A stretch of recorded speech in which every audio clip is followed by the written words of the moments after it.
According to Northwestern Medicine, as of September 2019, 530 cases of lung injury and 7 deaths due to vaping have been reported in the United States. Though an unpopular opinion among Gen Z, I am 100% against vaping.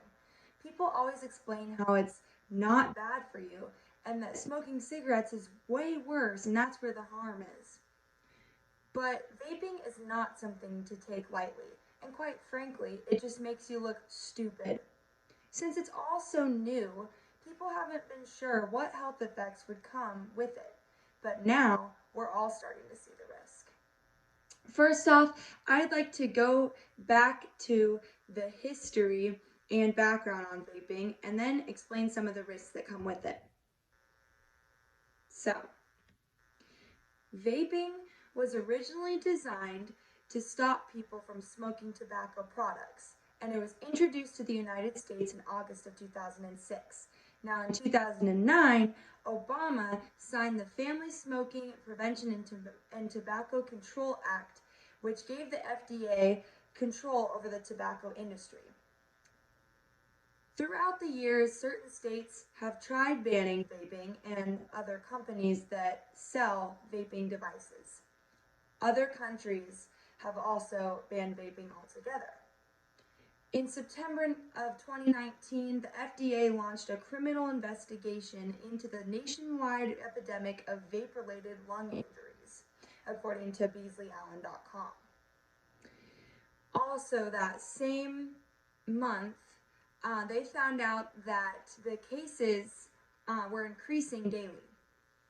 And a report from Greek researchers found that using e-cigarettes caused breathing difficulties in both smokers and non-smokers of all ages.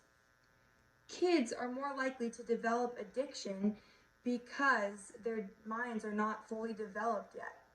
And nicotine is more addicting to those whose brains are still developing, and nicotine is also more addictive than heroin, cocaine, or alcohol. Some results of vaping include shortness of breath, other breathing difficulties, nausea, vomiting, diarrhea, weight loss, and coughing. So, long-term studies are not available to indicate the risk of cancer and respiratory illness amongst vape users, according to iCareER.com. And vaping is also considered a gateway because people who vape are more likely to do harder drugs later on in life. Vaping is on the rise, and there is a constant flow of new information on how it is affecting those who partake in it. But what can we do to help stop this? Teens are very addictive, and it's very hard to tell them to just stop and quit cold turkey. We need to make vaping products less accessible, like puff bars and Juuls, by banning them in stores and giving consequences to those who are selling them. Parents should stay educated and set boundaries for their kiddos, and keeping open communication between them and their children should also help. And teaching peer pressure early on in their child's life. As far as community goes, with billboards and commercials and ads, that should also help by also providing more accessible rehab to those who are already addicted. And you may also always contact your doctor's office with more questions. If we do a better job regulating vape usage, we can diminish its peer pressure. According to the FDA, in September of 2019, the CDC confirms a patient death from respiratory illness in Indiana linked to vaping, bringing the confirmed fatality count to 3. Among middle school and high school students this year of 2020, 3.6 million admitted to being current users of e-cigarettes. So starting this year, we raised the age for buying vape products from 18 to 21.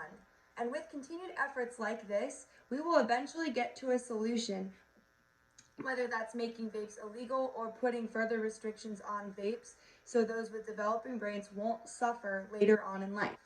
In conclusion, there are some small steps we can make to make sure the people around us don't have to suffer from the effects of vaping.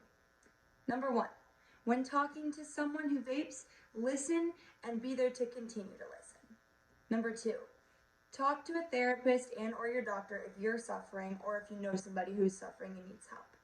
Number three, if you're a parent, don't encourage it. Don't bring it into the house. If you do it, keep it away from your kids early on in life and set boundaries. Number four, make sure your kids or the people around you are taught peer pressure early on, whether that be in school systems, a church group, or at home. And finally, number five, stay informed and understand the risk of vaping. Thank you for taking the time out of your day to educate yourself on why vaping should be completely banned in the United States.